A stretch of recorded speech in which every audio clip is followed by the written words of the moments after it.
4 वर्षाच्या चिमुरडीवर भोरमध्ये 65 वर्षाच्या इसमाने अत्याचार करून तिला मारून टाकले। बातमी ऐकून डोकं सुन्न झालं।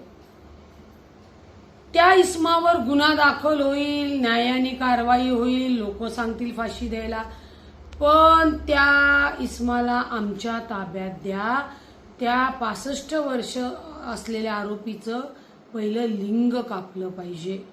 4 वर्षाच्या मुलीवर अत्याचार करायला जर ही माणसं धजवत घाबरत नसतील, हिम्मत वाढत असेल त्यांची, तर मला वाटतं ही विकृती खरंच ठेचणं गरजेचं आहे।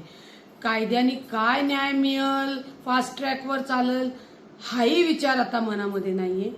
पहिल्यांदा त्या इसमाचं लिंग कापलं पाहिजे आणि त्याला भर चौकात फाशी दिली पाहिजे।